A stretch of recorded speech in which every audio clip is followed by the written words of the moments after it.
Hello guys, welcome to my channel ज्ञान है। तो आज हम लास्ट ग्रेड पे का कैलकुलेशन का लास्ट आज हम डिस्कशन करेंगे, क्योंकि जैसे कि बात किए थे लेवल 8 तक ही मैं करूँगा टोटल जो भी कैलकुलेशन है।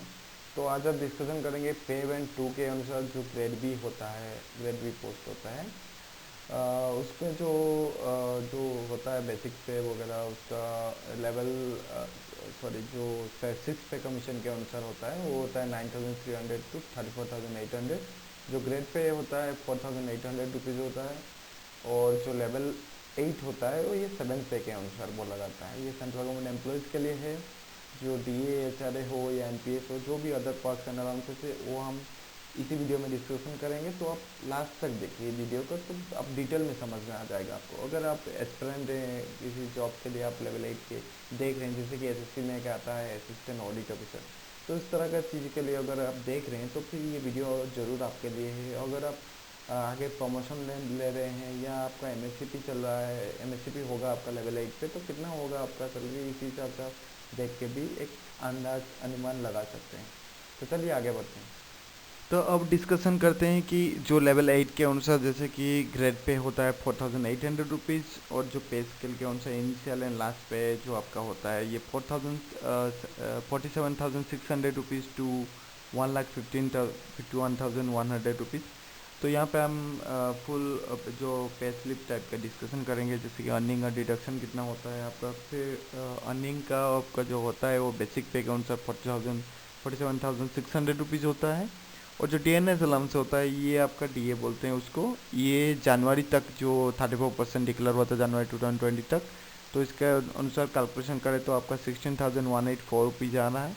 और जो हाउस रेंट अलाउंस होता है ये हम यहाँ पे सबसे नीचे जेड सिटीज़ के अनुसार यहाँ पे कैलकुलेशन लिए हैं। ऐसे भी तो आपका एक्स वाई जेड सिटीज़ आपका है ऑलरेडी, तो उसी अनुसार आपको परसेंटेज डिवाइड होगा। बट मैक्सिमम जो आते हैं वो कैटेगरी जेड सिटीज़ कैटेगरी में आते हैं। तो इसका अगर कैलकुलेशन करें तो 9% का बेसिक पे आपका होगा, तो 4,284 रुपीज़ आपका हो जाएगा। और जो टीपीटी अलाउंस की बात करें ये भी हम जेड सिटीज़ के अनुसार लिए हैं। जो D A on T A होता है इसको अगर मिला दे तो 2,412 होता है। और अगर हम डिडक्शन की बात करें तो एनपीएस जो होता है वो डिडक्शन कैसे होता है, वो आपका 10% ऑफ बेसिक प्लस डीए जो होता है उसका 10% डिडक्ट होता है। और जो 14% है वो गवर्नमेंट आपका एनपीएस अकाउंट में प्रान नंबर पे आपका डिपॉजिट कर देता है। तो जो प्रोफेशनल टैक्स है ये आपका हो जाएगा 200 रुपीज़। ये नॉर्मल डिडक्शन होता है, ये स्टेट लेता है, तो जो जिस स्टेट में आप जॉब कर रहे हो वो भी। और जो सी जी जी आई एस है ये जो क्लास सी एम्प्लॉई है उनके लिए 30 था, तो अभी आपके लिए गिराए आप क्लास बी एम्प्लॉई हो तो इसके लिए आपको 60 देना पड़ेगा। तो इसी अनुसार आपका टोटल जो डिडक्शन हो जाएगा ये 6,638 रुपीज़ हो जाएगा। और जो नेट पे होगा आपका ये 70,480 से 6,638 अगर माइनस करें तो आपकी आपका आ जाएगा नेट जो पे है वो 63,842 रुपीज़ हो जाएगा। अगर आप इनकम टैक्स का पकड़ ले तो फिर आपका अगर 4,000 भी मान लीजिए लगता है तो फिर अप्रोक्सीमेटली आपका आ जाएगा वही 60,000, तो इन आ जाएगा आपको। तो ये जो टीपीटी अलाउंस होता है ये पे लेवल के अकॉर्डिंगली होता है जो भी।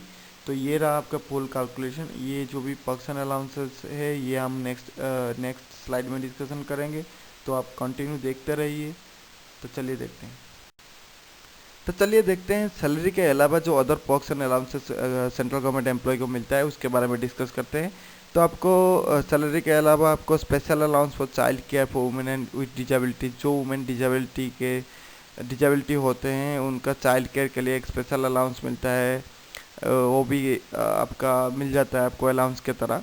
और जो लीव ट्रैवल कंसेशन होता है जिसको एलटीसी बोलते हैं, ये सारे लेवल के लिए अप्लाई होता है। तो वो कैटेगरिकली आपके लेवल के अनुसार आपको मिल जाता है आपको रिइम्बर्समेंट। और जो चिल्ड्रन एजुकेशन अलाउंस होता है इसमें क्या होता है कि आपको चिल्ड्रन पढ़ने के लिए आपको अलाउंसेस मिल जाता है, और उसमें अलॉन्ग विथ हॉस्टल अलाउंसेस भी आपको मिल जाता है। और जो लीव एनकेसमेंट है ये जो आपको होल सर्विस पीरियड में आप जो 10 दिन करके जो लीव आपका लीव एनकेस कर सकते हो आप। और जो साइकिल अलाउंस होता है ये सब जगह सारे लेवल का नहीं मिलता है, ये गिना चुना करके, मतलब जैसे कि हिली एरियाज है या माउंटेन एरिया है जहाँ पे आपको सही ट्रांसपोर्टेशन का फैसिलिटी नहीं है वहाँ पे आपको साइकिल अलाउंस मिल जाता है। और जो वाशिंग अलाउंसेस है ये आपको नीचे लेवल का नहीं मिलता है, जैसे ग्रुप सी एम्प्लॉय को अप टू लेवल 5 शायद नहीं मिलता है आपको, और किसी किसी लेवल में भी मिल जाता है, जैसे कि वो डिपार्टमेंट टू डिपार्टमेंट वेरी करता है। और जो कन्वीनियंस अलाउंस है ये होता है जैसे कि आपने ट्रांसफर हैवी ये कर रहे हैं, आपको जर्नी कर रहे हैं या कहीं पे आपको, ये नॉर्मली ये मेडिकल ऑफिसर्स वगैरह को मिलता है, क्योंकि वो एक जगह छोड़ के दूसरी जगह भी उनको जाना पड़ता है कहीं पे ट्रीटमेंट के लिए। तो वो जो एक्स्ट्रा वर्क अलाउंसेस होता है वो केयर टेकिंग अलाउंसेस होता है, ये नॉर्मली नॉन गेजेटेड एम्प्लॉय को मिलता है। ये अगर कोई केयर टेकर होता है किसी क्वार्टर वगैरह का तो इनको मिल जाता है। तो जो ओवर टाइम अलाउंसेस है ये आपको, अगर आप ओवर टाइम कर रहे हैं, ये नॉर्मली नहीं मिलता है, क्योंकि गवर्नमेंट में ये ओवर टाइम अलाउंसेस नहीं देते हैं ये सब चीज़ें, बट कहीं कहीं कहीं कहीं पे देते हैं, जहाँ पे वर्क प्रेशर ज़्यादा है वहाँ पे देते हैं। तो जो short and long term loan and advances है, जो short term loan and advances है ये आपको पे लेवल का और सैलरी के अनुसार आपको मिल जाएगा। और जो मेडिकल फैसिलिटीज है ये आप सीजीए में भी चूज कर सकते हैं। सीजीए में तो आपको कॉम्प्लीमेंट्री हो जाएगा आपका पे के अनुसार, और सीजीएसएस आप चूज कर सकते हैं। अगर आप सीजीएसएस बेनिफिशियरी बनना चाहते हैं तो फिर आपको अलग से डिडक्शन करके आपको बन सकते हैं चाहे तो। और जो ग्रुप इंश्योरेंस और ग्रुप पर्सनल एक्सीडेंटल इंश्योरेंस ये तो आपको सीजीआईएस के नाम पे आपको डिडक्शन हो रहा है, ये आपको लेटर ऑन बेनिफिट भी मिल जाएगा ड्यूरिंग सुपर एनुएशन। तो आपको जो सुपर एनुएशन बेनिफिट जो मिलेगा ये आपको, अगर आप कहीं किसी भी लेवल पे हो, आप अगर रिटायरमेंट कर रहे हैं तो आपको तो जितना भी बेनिफिट जैसे कि ग्रेचुइटी, आपका इंश्योरेंस, ये सब मिल जाएगा आपको। और जो नॉन प्रैक्टिसिंग अलाउंसेस हो टू मेडिकल प्रोफेशनल्स, ये जैसे कि वेटनरी डॉक्टर होते हैं या ह्यूमन डॉक्टर होते हैं, इनको कई दूसरी जगह काम नहीं करने के लिए, प्रैक्टिस नहीं करने के लिए उनको ये नॉन प्रैक्टिसिंग अलाउंसेस मिलता है। और जो case handling allowances to cashier होता है, ये जैसे कि आप अगर लोअर डिवीजन क्लर्क है या अपर डिवीजन क्लर्क है, लेवल 2 या लेवल 4 या अप टू लेवल 5 के अनुसार आपको मिल जाता है। अगर मान लीजिए कहीं कहीं पे किसी केसेस में जहाँ पे अवेलेबल नहीं है कोई एलडीसी वगैरह यूडीसी वगैरह, तो इसमें अकाउंटेंट को कभी कभी लेवल 6 तक भी आपको मिल जाता है कैश हैंडलिंग अलाउंस। तो ये जो भी कैशियर होता है उसको मिल जाता है ये अलाउंसेस। तो यहाँ पे हम और एक देख लेंगे कि जैसे कि ट्रांसपोर्ट अलाउंसेस 4 देख लेंगे। तो ये मैं जैसे कि बोला था कि पे मैट्रिक्स के अनुसार ही ये डिवाइडेड है। तो ये जो यहाँ पे एक हायर टीपीटीएस सिटीज़ है, यहाँ पे अदर प्लेसेस है। हायर टीपीटीएस सिटीज़ जैसे कि मेट्रो सिटीज़ हो गया, ये जैसे बड़ा सिटीज़ है, उसमें आपको किस तरह का आपको काउंट किया जाता है टीपीटी। और जो आपका जो अदर प्लेसेस है जैसे कि रिमोट एरियाज है, जेड सिटीज़ वगैरह है, इनमें कैसे आपको काउंट किया जाता है।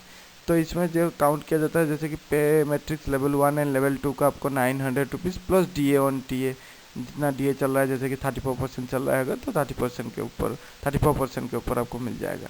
अगर आप पे मैट्रिक्स लेवल 3 टू लेवल 8 तक आपको 1800 प्लस 1800 का 34% आपको मिल जाएगा। और अगर पे मैट्रिक्स 9 से आप ऊपर हैं, दैट मीन्स आपको 3600 प्लस आपको 3600 के ऊपर आपको डीए जितना चल रहा होगा उतना में मिल जाएगा आपको। तो ये रहा आपका पूरा सैलरी एंड आपका अलाउंसेस। तो अगर कुछ जानकारी चाहिए आपको तो फिर प्लीज़ कमेंट कर दीजिए और like and share and subscribe कर दीजिए, क्योंकि इसके वजह से आपको जो नीडी होगा आपका, मतलब जो इसी ग्रेड पे में होगा उसको ज्वाइन करना है कि नहीं है कहीं पे, तो वो बेटर चूज कर पाएगा कि भाई मुझे जाना है कि नहीं है, इसमें इतना कम सैलरी है या इतना ज़्यादा सैलरी है, मुझे जाना चाहिए इसमें। तो उसको एक मोटिवेशन टाइप का मिलेगा। तो फिर आप शेयर कर दीजिए। अगर कुछ इसमें गलती होगा या कुछ करेक्शन चाहिए आपको तो फिर आप मेंशन कर दीजिए, मैं ज़रूर डेफिनेटली आपको रिप्लाई भी दूंगा एंड आपको करेक्शन भी कर दूंगा। Thank you guys.